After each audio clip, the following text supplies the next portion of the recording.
नावं पण घेऊ इच्छितो. यतीन कालेकर सर, ज्यांनी पण या सिनेमामध्ये खूप अप्रतिम भूमिका केली. अत्यंत विनोदी भूमिका सक्षमपणे करणारा पण गंभीर भूमिकाही तितक्याच तोडीने करणारा प्रसाद खांडेकर, तोही या सिनेमात आहे, तो आम्हीच नाही. आणि माझी अत्यंत लाडकी अभिनेत्री शर्वरी जेमिनीस, ज्यांनी या सिनेमामध्ये भूमिका केली. तर हे लोक पण आहेत. अजूनही काही सरप्राईज आहे पण ते आत्ता सांगणार नाही, ते तुम्हाला सिनेमा बघताना कळेल कदाचित. हार्दिक, अरे हो, आणखी एक महत्वाची गोष्ट, आमचा हार्दिक जोशी, ज्याला तुम्ही राणादा म्हणून ओळखता, तर तोही आहे या सिनेमामध्ये. आणि आमची लहान मुलं आहेत. छोट्या समर्थाचं काम ज्यांनी केलं होतं तो आमचा अयान म्हणून आहे. त्याच्यानंतर श्रीजय देशपांडे म्हणून आहे. आणि अभिज्ञा, असे छोटे कलाकार, बालकलाकार पण आहेत. बरेच कलाकार, हळूहळू त्यांची पण ओळख होईल. पण आता मी अशा एका अभिनेत्रीला इथे बोलवतोय, जिला मी काम करताना असं म्हणलं होतं की भाई, म्हणजे मैत्रिणी म्हणून म्हणलं, तू सेटवर नाही आलीस तरी चालेल पण तुझे डोळे पाठवून दे. अत्यंत बोलक्या डोळ्याची अभिनेत्री माझी मैत्रिणी ईशा केसकर, प्लीज. जबाबदारी तर आहेच. जेव्हा हा चित्रपट माझ्यापर्यंत पोहोचला तेव्हा मला असं वाटलं की अरे बापरे, मला त्या काळात जाऊन आता काही सीन्स वगैरे करावे लागणार आहेत का. तर दिग्दर्शकाचं फक्त एवढंच म्हणणं होतं की नाही दिशा, विचार आपले समर्थांचे तेच, पण पद्धत ही नव्याने आहे, नवीन पद्धतीने आपण ते विचार आपण सर्वांसमोर पोहोचवणार आहोत. तर त्यातनं थोडं दडपण फार कमी झालं. आणि माझी टीम मला एवढी चांगली लाभली की प्रत्येक पावलांवर कलाकारांनी म्हणा, दिग्दर्शकांनी म्हणा, इनफॅक्ट प्रोड्युसरांनी म्हणा, सगळ्यांनी मला इतकं सपोर्ट केलं आणि छान वाटलं, खूप मजा आली सीन्स करताना. Thank you. Thank you. Yes, next trailer बघा.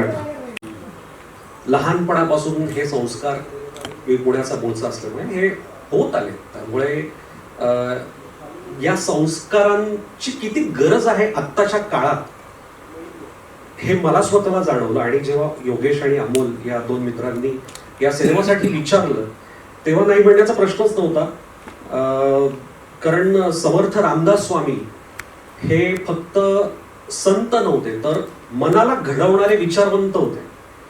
त्यामुळे मनाला घडवायचं कसं, इतका मोठा विचार आपल्याला दासबोध किंवा मनाच्या श्लोकातून मिळतो.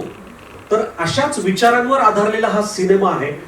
या सिनेमात माझं पात्र जरी छोटं असलं तरी सुद्धा महत्वपूर्ण पात्र आहे. पण हे पात्र सुद्धा प्रेक्षक रिलेट करू शकतील, कारण आपल्या आजूबाजूला असे आपले ऑफिस कलिग असू शकतात, सहकारी असू शकतात.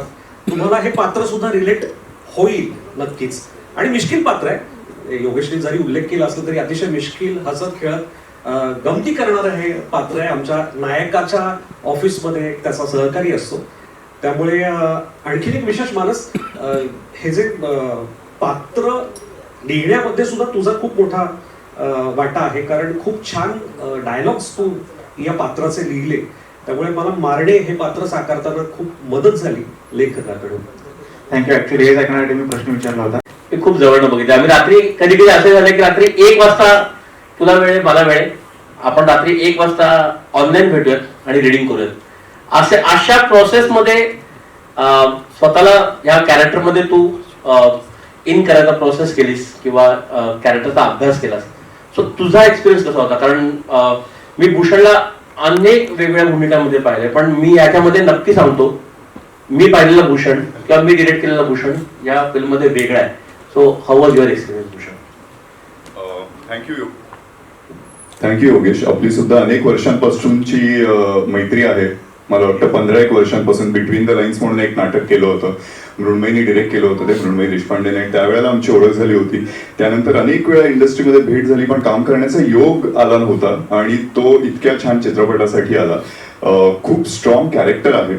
मुळात मला लहानपण माझं आधी सुरुवातीला दिसलं, कारण काही काही गोष्टींना ऑटोमॅटिकली आयुष्यात खूप येऊन जातात. म्हणजे मी चिंचवडचा आहे, तर लहानपणी जे चाफेकर चौकातनं कायम जायचो, तर मी दामोदर चाफेकरांच्या स्टॅच्यूकडे बघायचो आणि मला त्यांची भूमिका, आता काम करत असताना त्यांची भूमिका मिळाली. तसेच वेगवेगळे रोल, मग महाराजांची भूमिका असो, हे जे एक एक इन्स्पिरेशन कायम आयुष्यात होते त्यांच्या त्यांच्या भूमिका मिळत गेल्या. आणि असंच कुठेस कदाचित हरवलेलं मनातनं असे समर्थ आहेत असं मी म्हणेन. कारण लहानपणापासून मी कोकणातला म्हणजे माझा जन्म कोकणातला, आजोळी जायचो कायम रायगडमध्ये.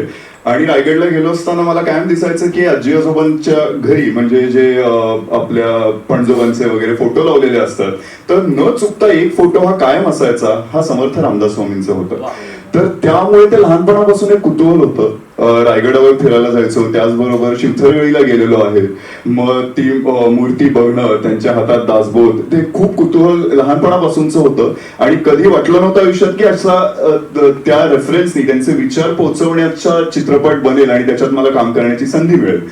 इतकं की माझं शिक्षण कॉन्व्हेंट मधलं, त्याचाही उपयोग या चित्रपटाला होतोय. आणि अतिशय उत्तम शाळा, म्हणजे आज मी जे काय घडलो, मी कायम मला सांगायला आवडतं की माझ्या शाळेमुळे घडलो. खूप चांगले विचार मला माझ्या शाळेतनच मिळालेले आहेत. पण तरी लहानपणी एक आजोबा असायचे आणि ते मनाचे श्लोक सगळ्या मुलांबरोबर वाचायचे. आणि बरीचशी मराठी मीडियमची मुलं असायची. आणि लहानपणापासून नेमक्या मराठी भाषा ही नंतर आम्हाला इंट्रोड्यूस झाली होती. तर त्यामुळे सगळे आपले पोथी, छोटी छोटी जी पुस्तकं असते ते उघडून बसायचे आणि पाठांतर असायचं. आणि मला खूप भारी वाटायचं ते की हे आपल्याला का कळत नाहीये. पण तो अभिनयाचा एक किडा लहानपणी होताच. मी तसंच पुस्तक घेऊन घरी जे काय पोथी वगैरे असेल ती उघडून फक्त सूर त्याचा आहे की हे फक्त करत राहायचो, जेणेकरून जसं काय की मला कळतंय. आणि एकदा शाळेतनच असा निरोप आला होता की ह्याला काही मराठी वगैरे वाचता सुद्धा येत नाहीये, जरा लक्ष द्या. आणि तेव्हापासून हळूहळू मनाचे श्लोक या गोष्टी आईनी लहानपणी काही शिकवलेले होते. पण आता चित्रपट करत असताना पुन्हा एकदा एक कनेक्ट झाला तो नात्यांमुळे. खरं सांगायचं तर आज मला वाटतं आपण देवाची भक्ती करतो किंवा देवदेव करतो, ह्याचं सुद्धा एक मेन कारण असतं मला वाटतं की आपल्याला आपले नातेवाईक किंवा आपले जवळचं आपलं कुटुंब आहे त्यांना सेफ ठेवायचंय. आपण एकट्याचा सुद्धा एक वेगळा खूपच कॉन्फिडन्स येतो की आपल्याला फक्त स्वतःला जपायचंय. तर त्यामुळे या सगळ्याचा मेन एक दुवा आहे ती म्हणजे आयुष्यातली नाती, ती खूप महत्वाची आहेत. आणि ते मला या चित्रपटातनं दिसलं. कारण ही नातेसंबंधांवरची सुद्धा गोष्ट आहे. ही वडिलांची आणि मुलाचं नातं दिसतंय. आणि आपापल्या आयुष्यात वेगवेगळ्या टप्प्याला आपण अनेक नाती बदलताना पाहिली आहेत. अनेक नाती जी आपल्याला वाटली होती की कमकुवत आहेत ती घट्ट होताना पाहिली आहेत. अशी नाती मला माझ्या आयुष्यातही दिसलेली आहेत. आणि दे हॅव बीन सरप्राइझिंग. त्यामुळे असं एक नातं आपल्याला आज पोर्ट्रे करता येतं. आणि ते सुद्धा इतकं स्ट्रॉंग पात्र आहे की अतिशय खोलवर ऑलरेडी तो अफेक्ट असणारा, जे आता आपण ट्रेलर मध्ये पाहिलंच आहे त्यामुळे स्पॉइलरही नाहीये, लहानपणापासूनचे त्याचे विचार, तो तसा का घडला. कारण मुळात मला वाटतं लहान मूल कुठेही जन्माला आलं, आपलं जे धर्म असतो तो त्या कुटुंबात जन्म आल्यामुळे एकाने होतं. कारण की आपण आपल्या आई वडिलांना फॉलो करत असतो. कारण आपले आई वडील हे आपले सगळ्यात आधी महत्वाचे, म्हणजे आपले देव म्हणजे आपले आई वडील असतात. तर त्यामुळे तो कनेक्ट खूप महत्वाचा असतो. मग माझा देव जे म्हणेल मी काही करीन, पण तिथेच जर डिस्कनेक्ट असेल तर बऱ्याच गोष्टी बदलतात. आणि अशाने या समर्थच्या आयुष्यात काय घडलेलं आहे की त्याला सॅम बोरगावकर त्याचा झालेला आहे या गोष्टींपर्यंत पोहोचतो. पण मुळात मला मनाने भावलेली म्हणजे या नातेसंबंधांवरची गोष्ट, आणि ती सगळ्यांनाच पोहोचते. आणि त्या गोष्टींमधूनच आपल्याला समर्थ विचार सगळ्यांपर्यंत पोहोचवले जातात. हा चित्रपट मला सांगायला आवडतो, प्रत्येक स्टेजवरती मला सांगायला आवडतो. कारण की नक्कीच आपण रामदास समर्थांचे विचार लोकांपर्यंत पोहोचवतोय, त्यांनी वेगवेगळ्या गोष्टी आहेतच. पण हा फक्त भाविकांचा सिनेमा नाहीये, हा फक्त आस्तिकांचा सिनेमा नाहीये, हा नास्तिकांचा सुद्धा सिनेमा आहे. नास्तिकांचा जास्त आहे. नाही, इक्वली म्हणेन, बॅलन्स्ड म्हणेन. कारण ह्यांचे मला मेन तेच वाटतं, समर्थांनी इतक्या चांगल्या गोष्टी शिकवलेल्या आहेत. म्हणजे एक असं आहे की बलोपासना, जे आपण म्हणतो फिजिकल हेल्थ बरोबर मेंटल हेल्थ महत्वाची आहेच. पण आता म्हणून आपण मेंटल हेल्थ कडे खूप लक्ष देतो, मेडिटेशन करतो, पण फिजिकल हेल्थचं काय, तर याचं महत्वही सांगणारे म्हणजे आपले समर्थ रामदास स्वामी. त्यामुळे हे, आणि स्वतः मला फिटनेस मधली आवड, त्याचबरोबर मेंटल हेल्थची आवड ही असताना एक लक्षात आली, आजही थेरपीला आपण खूप जास्त लोक घाबरतो, त्याचा कम्प्लीट हे आलेलं नाहीये. मग आपल्याकडे खरं तर थेरपी आहे, लिहिलेली आहे ती, आणि आपण लांब ठेवलेली आहे. तर त्यामुळे लहानपणापासून जर हे विचार आपल्यापर्यंत पोहोचले तर आपण बऱ्याच वेळेला सेल्फ टॉक म्हणतो, पण सेल्फ टॉक करायला बसलं आणि तुमचे विचार चुकीचे असेल तर चुकीचाच मार्ग किंवा उत्तर सापडणारच नाहीये. तर हेच योग्य विचार येणार कुठून आहेत, तर मनाचे श्लोक म्हणा किंवा इतर काही गोष्टी आहेत, ते विचारांमधून ते रेग्युलरली प्रॅक्टिस केली तर ते विचार आपल्याला त्या त्या क्षणी उत्तर देऊ शकतात. तर त्यामुळे हे खूप मनापासून भावलेली गोष्ट आहेच. आणि जी नाती मला पोर्ट्रे करता आले त्यांनी छान वाटलंय. त्याचबरोबर उत्तम टीम, म्हणजे खरंच मी अशी टीम नाही पाहिली. आज मगाशी आपण म्हणालो ब्रह्म विष्णू महेश हे तर तिघही आहेत. पहिल्यांदा मी एक ऍक्टर डिरेक्टर केमिस्ट्री खूप महत्वाची हे ऐकलेलंच आहे. त्याचबरोबर प्रोड्युसर आणि ऍक्टरही खूप आपण बोलत असतो ते आहे. पण डीओपी आणि ऍक्टरची पण एक केमिस्ट्री असते हे मला या चित्रपटातून कळलं. म्हणजे काय तुझा थॉट आहे, तू कोणत्या डीओपी आणि कॅमेरामॅन मधला फरक मला अतिकमुळे कळला. कारण की डिरेक्टर ऑफ फोटोग्राफी आणि कॅमेरामॅन या दोन्ही, म्हणजे प्रत्येक जण कॅमेरामॅन असतात पण त्यांची डिरेक्टर एक जे असतं की त्यांचाही एक डिरेक्टर असतो, ही इज अ डीओपी. तर म्हणून आपण पटकन डीओपी म्हणून जातो पण त्याचा अर्थ कळत नाही. तो अर्थ मला या सिनेमातून कळला. कारण प्रत्येक माझं पाऊल कसं पडणार आहे, माझा काय विचार आहे, त्याप्रमाणे जसं अतिक म्हणाला त्याचा कॅमेरा थ्रूआउट एक कॅरेक्टर आहे. म्हणजे आम्ही सगळे चित्रपटात जेवढे दिसतो त्याच्यापेक्षा जास्त कोणी असेल तर त्याचा कॅमेरा थ्रूआउटच आहे. तर त्यामुळे ते खूप महत्वाचं कॅरेक्टर आणि ते पोचतंय. त्यातून बोलायला मला तर खूप आवडतं. पण इकडे लक्षात आलं की इकडे सगळेच बोलणारे चांगले. म्हणजे आज रवींद्र सरांचा हा पहिला चित्रपट, पण इतकी क्लॅरिटी, म्हणजे तेच पहिले बोलायला जेव्हा आले तेवढ्या इतक्या क्लॅरिटीने की त्यांना काय त्यांचा थॉट आहे, कशा पद्धतीने पोचवायचा आहे, हे सगळेच. मग योगेश उत्तम बोलतोय, आमचा डीओपी उत्तम बोलतोय, कलाकार तर सगळे. तुम्ही तर तुम्हाला ती अगदी तुमच्या घरातली एखादी निर्मळ बहीण किंवा मैत्रीण वाटेल याची मी तुम्हाला खात्री देते. आणि ते पात्र साकारताना मलाही खरंच असं वाटत होतं की मी त्या कुटुंबाचा भाग आहे. मी खरंच पुष्कराज आणि शर्वरीताई यांच्याबरोबर लहानाची मोठी झाली आहे असा तिथे त्यावेळेला भाव तयार करणं किंवा सराउंडिंग तयार करणं आणि तशी स्पेस देणं हे क्रू आणि कास्ट यांचं दोघांचंही काम असतं. आणि ते मला खूप काय म्हणता येईल, अगदी परफेक्ट ऍप्ट ॲटमॉस्फिअर मिळालं. कारण फिल्म अध्यात्मावर आहे किंवा स्वामी रामदासांच्या विचारांवर आहे, त्याचा आपल्या आयुष्यात कसा फरक पडतो, नात्यांबद्दल चित्रपट आहे.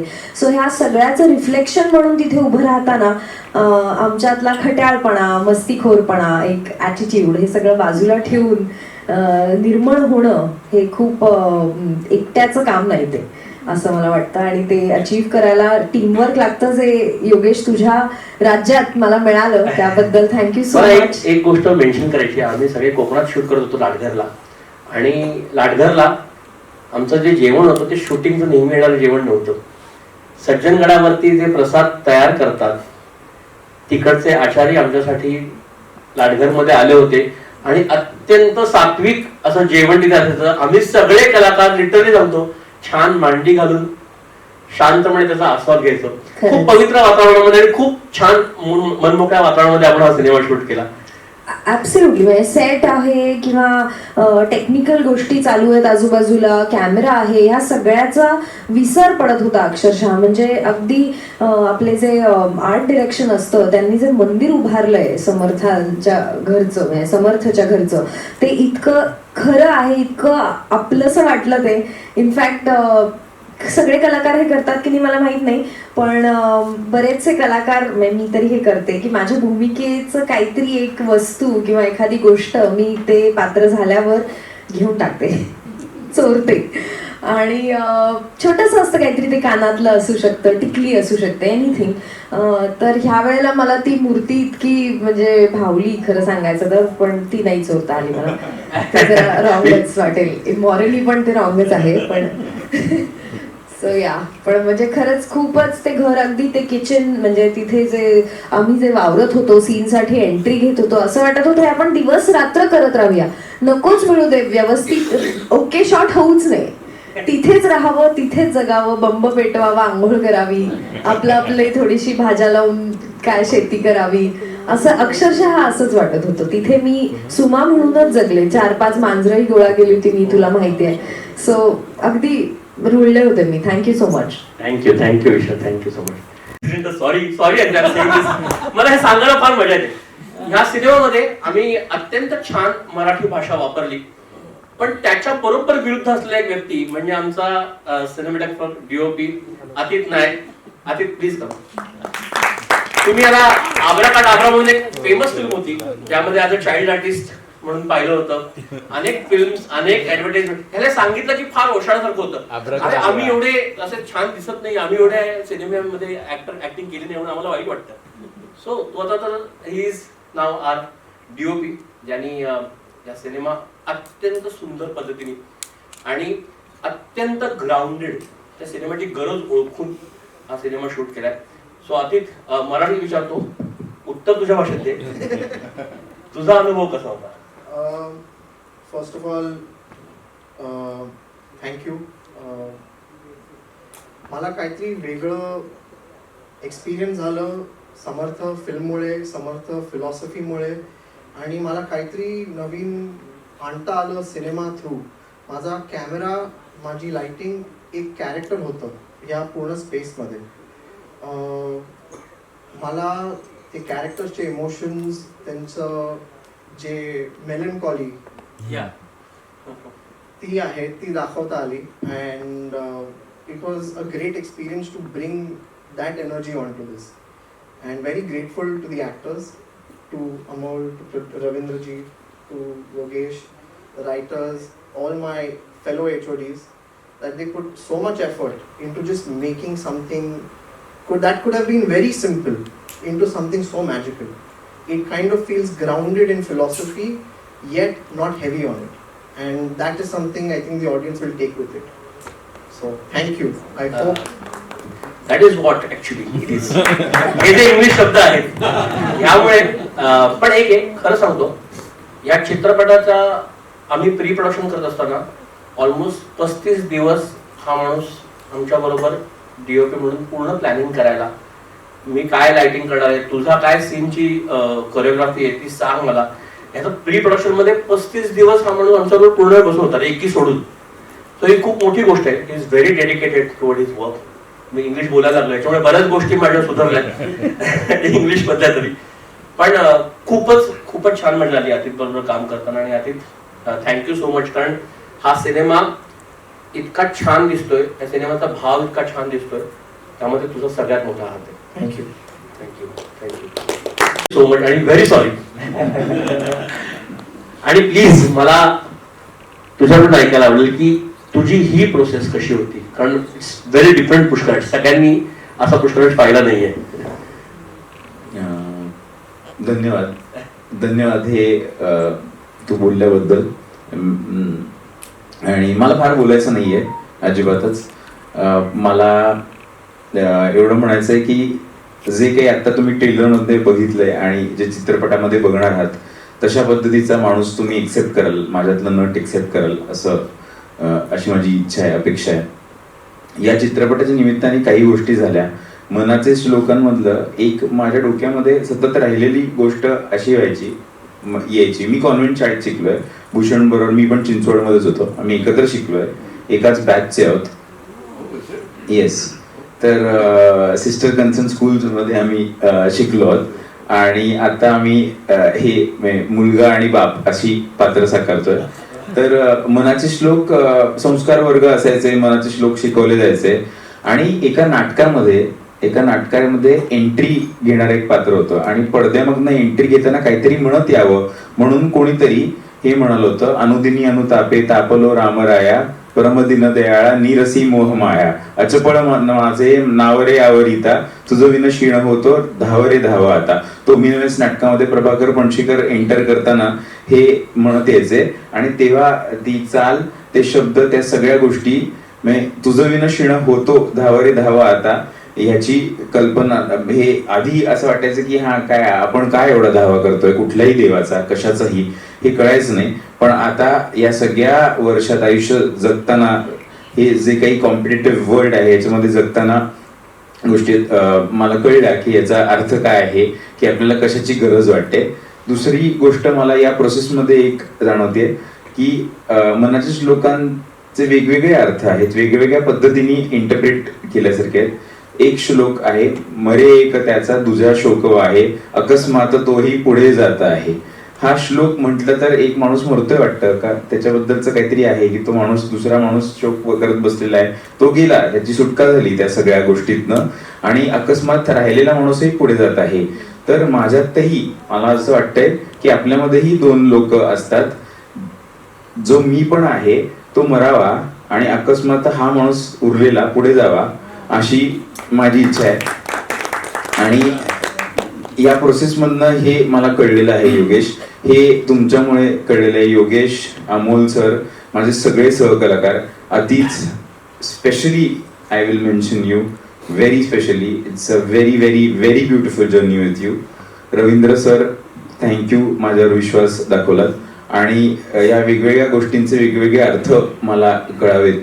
तर मी हे यासाठी म्हणतोय, मरे एक त्याचा यासाठी रेफरन्स देतोय कारण आजच्या काळातला हा सिनेमा आहे आणि असे जे विचार जे खूप आधी मांडले आहेत, जे वाटतात की अरे खूप अवघड असतील, पण तुम्ही त्याचे वाचायला लागल्यानंतर, त्याच्याबद्दल विचार करायला लागल्यानंतर तुम्हाला खूप काही काही गोष्टी त्यातनं शिकायला मिळतील आणि तुम्हाला खूप गोष्टी काहीतरी पोचतील. या चित्रपटासाठी सगळ्यांनीच खूप मेहनत घेतली आहे. अमोल सरांनी स्पेशली, ते आजारी पडले मेहनत घेऊन, पण त्यांनी खूप लावून धरलंय आणि मला वाटतंय की मेहनतीचं फळ आपल्याला नक्की मिळेल. धन्यवाद. धन्यवाद. धन्यवाद. कॉमेडीचा देखील फॅन आहोत, त्यामुळे अर्थातच सो समर्थांचा अजून एक फायदा, तो पण प्रमोट झाले. So thank you for calling me. ही समर्थ नावाची जी कथा आहे ही मी साधारणतः 2012-2013 साली एक छोट्याशा स्क्रिप्टमध्ये 2-3 पानांमध्ये लिहून काढली होती. आणि या कथेचं करायचं काय हा मोठा प्रश्न होता. सिरियलच्या रूपात करावी, काही कादंबरी काढावी, चित्रपट काढायचं देखील होतं, पण तेव्हा धारिष्ट होत नव्हतं because of lot of constraints. आणि मग असा बराच काळ जात होता आणि एक दिवशी आम्हाला आमचं एक कॉमन अमोल आणि आमच्यामध्ये असलेली रिद्धी महाशब्दे, हिचा कॉन्टॅक्ट झाला. तिने मला अमोलची गाठ घालून दिली. तर तिथून या चित्रपटाची निर्मिती संकल्पना सुरू झाली. मग मी ही कथा आणखीन विस्तारपूर्वक थोडीशी लिहिली. त्यानंतर अर्थात त्याच्यावरती साथ चढवण्याचं मोठं काम मानसने केलं आणि त्याला संगत होती आशुतोषची. आशुतोष आणि मानस या जोडीने संवाद आणि अनेक त्याच्यामध्ये, उदाहरणार्थ पॅन्ट वरती करण्याचा शॉट आपल्यापैकी अनेकांनी त्यातला बघितलेला आहे. असे छोटे छोटे प्रसंग की जे मानसच्या मुळे अधिक खुलले, आणखीन त्याच्यामध्ये खळखळून हसण्याचं एक लोकांना संधी त्याच्यामध्ये निर्माण झाली. हा चित्रपट करण्याचा मागचा उद्देश असा होता की आजच्या तरुणाईला परमार्थ या शब्दाचा थोडासा नाही म्हटलं तरी तिटकार आहे. कारण त्यांच्या दृष्टीने परमार्थ म्हणजे देवदेव करणं, उपवास तापास करणं, व्रतवैकल्य करणं आहे. परमार्थ ही जीवन जगण्याची कला आहे किंवा त्याच्या आधाराने देखील आपण आपलं करिअर करू शकतो. या संकल्पनांना तरुणाई मान्यता द्यायला तयार होत नाही. पण संतांनी हे सगळं सांगून ठेवलंय ग्रंथांमध्ये, पण आज ग्रंथ वाचायला वेळ कोणाला आहे? कारण ग्रंथ वाचण्यासाठी लागणारी धारणा शक्ती म्हणा, तेवढा वेळ म्हणा, तेवढे डिटर्मिनेशन म्हणा, आज समाजामध्ये दिसत नाही. आणि मोबाईलमुळे तर आमचं आणखीन माइंडसेट इतके चंचल झालेले आहेत की आम्ही 90 सेकंदापेक्षा मोठं रीलही बघू शकत नाही. तर अशा परिस्थितीमध्ये या सगळ्या संतांच्या ग्रंथांमधले विचार प्रॅक्टिकली समाजासमोर कसे आणावेत, यासाठी काय नवीन आधुनिक आपण प्रणाली वापरू शकतो, या दृष्टिकोनातून हा चित्रपट आपण निर्माण केला. आणि जसं मानसनी सांगितलं त्याप्रमाणे हा समर्थ रामदास स्वामींचा बायोपिक नाही. कारण बायोपिक बघणारा तोच समाज असतो जे ऑलरेडी त्यांना मानतात. आणि या चित्रपटाचा उद्देश असा आहे की ज्यांची पावलं अजूनही या दिशेने वळलेली नाहीत किंवा ज्यांना याच्याविषयी अनेक गैरसमज आहेत परमार्थाच्या विषयी, त्या लोकांनी या चित्रपटाकडे वळावं आणि त्या आधाराने एखादा जरी विचार या चित्रपटातून त्यांना मिळाला तरी तो त्यांना निश्चितच एक पुढचं पाऊल, एक पुढचा मार्ग दाखवू शकेल. या दृष्टिकोनातून या चित्रपटाची निर्मिती आपण करताना तरुण वयाचा विचार देखील केलेला आहे आणि त्याचबरोबर जे या कन्व्हेन्शनल पाथवर चालवत आहेत त्या लोकांचा देखील आपण विचार यामध्ये मांडलाय. या चित्रपटामध्ये सर्वच लोकांनी अतिशय उत्तम सहकार्य केलं. म्हणजे स्टार्टिंग फ्रॉम अमोल भगत, योगेश फुलपगर, अतित नाईक, ज्यांना मी चित्रपटाचे ब्रह्मा, विष्णू आणि महेश म्हणतो, त्यांनी या चित्रपटामध्ये खरोखर जीव ओतला आणि त्यांना तेवढीच तोला मुलाची साथ सर्व आर्टिस्ट, त्यामध्ये आमचा भूषण प्रधान सगळ्यात प्रधान आहे, पुष्कराज चिरपुटकर आहे आणि त्याचबरोबर ईशा, दिशा आणि सगळीच मंडळी, राजन सर आलेले आहेत, आज राऊत पण आहेत इथं. सगळ्यांनीच खूप तोला मुलाची साथ दिली, सगळ्यांनीच खूप सहकार्य झालं. त्यामुळे चित्रपट हा एका ऊर्जेने भरलेला जाणवतो. तुम्ही जेव्हा चित्रपट बघाल, आज ट्रेलर बघाल, तेव्हा you will definitely find there is lot of energy inside the movie. आणि जो बघतो त्याला डेफिनेटली 1-2 दिवस तरी त्याचा काय म्हणता येईल कॅरी ओव्हर राहतो थॉट्सचा, की आपण नेमकं एक वेगळं काहीतरी विश्व बघून आलेलो आहोत. असा हा एक अत्यंत वेगळा आशयपूर्ण आणि त्याचबरोबर मनोरंजन करणारा हा चित्रपट आहे. सो आय विश की हा लोकांपर्यंत जास्तीत जास्त संख्येने जाईल आणि 14 ऑगस्टला हा चित्रपट गृहांमध्ये येतोय. आपण विद्यार्थी आणि कॉलेजच्या मुलांसाठी या चित्रपटासाठी प्रमोशनल ऍक्टिव्हिटी करतोय. कन्सेशनल रेटमध्ये आपण त्यांना चित्रपटगृहामध्ये आणतोय, जेणेकरून जास्तीत जास्त मास या चित्रपटाला यावा आणि ज्यांना आता आपल्या जीवनात करिअरमध्ये पडायचंय त्यांनी या चित्रपटातून आपला स्वतःचा फायदा करून घ्यावा. Thank you sir. ज्यांचा आपण विटनेस होणं ही आपल्यासाठी फार मोठी गोष्ट असते. राजन सर त्यातले एक आहेत. कारण काम करत असताना नेहमीच मी असं म्हणतो की एखादं पात्र तुमच्यासमोर जेव्हा येतं तेव्हा त्या पात्राकडे बघण्याचा दृष्टिकोन ज्या पद्धतीने तुम्ही तयार करता ते सगळ्यांसाठी शिकण्यासारखं आहे. म्हणजे आम्ही सगळेजण त्यातनं खूप काही शिकत होतो आणि तुम्ही या चित्रपटामधला भाग असणं आणि तुमच्या बरोबर काहीतरी काम करताना ही आमच्यासाठी खूप खूप खूप महत्वाची आणि मोलाची काय संधी असं म्हणतो. तुम्ही मला असं वाटतं की कुणीच कोणापासनं काही शिकत नाही. आपण सगळे एक आहोत. फक्त माझा जन्म थोडासा आधी झाला आणि तुझा थोडासा नंतर झालाय. सगळेजण सगळ्यांकडनं शिकत असतात. म्हणजे आता नाटकामध्ये तर हा अनुभव वारंवार येतो की स्टेजवरती खेळा मारणारा माणूस सुद्धा मी नेपथ्यकार असताना म्हणतो काय बनवला यार, तो ते ह्या बाजूला केला असता फ्लॅट तर मला सोपं केलं असतं. तो शिकवून जातो तुम्हाला काही ना काहीतरी. तुम्हाला प्रत्येक वेळेला प्रत्येक माणसाकडनं तो किती छोटा आणि किती कोण आहे तुम्हाला सांगता येत नाही, पण त्या प्रत्येक माणसाकडनं तुम्हाला शिकता येतं. तसं ही जी हा जो आपला परिवार आहे तर हा खरंच परिवार आहे. त्याच्यामध्ये कोणी लहान कोणी मोठा कोणी हे असं मी मानत नाही. हे सगळे एक आहे आणि हा टीमचा एफर्ट आहे. ही कोणा एकट्या माणसाची जबाबदारी नाहीये की पुढे खेचून नेणं. ही सगळ्या टीमनी खूप छान केलंय असं मला वाटतं. आणि मी जेव्हा आता काही चित्रपटाचा थोडासा भाग पाहिला जेव्हा डबिंगसाठी वगैरे गेलो होतो आणि मी चकित झालो. म्हटलं अरे कास्टिंग केवढं आहे याचं, केवढा मोठा पट आहे कास्टिंगच्या बाबतीमध्ये. म्हणजे जर खूप छान झालंय आणि या छोट्या रोलसाठी सुद्धा त्यांनी खूप चांगली माणसं निवडली आहे. आमचे नाट्य क्षेत्रातले गुरु दामू केंकरे नेहमी म्हणायचे की it is a wilful suspension of disbelief. म्हणजे ते म्हणाले की आपला धंदा राजन खूप सोपा आहे. आपण काय करतो, आपण हवा विकतो. हवा आपण एक आभास निर्माण करतो कुठल्या तरी कलाकृतीमधून, नाटकातून म्हणा सिनेमातून म्हणा, तुम्ही ते आहात असा एक आभास निर्माण करतो. जो आभास म्हणजे काय, हवा विकतो ना. तर तो हवा विकण्याचा धंदा आमचा खूप सध्या तेजीत आहे सगळ्या लोकांचा.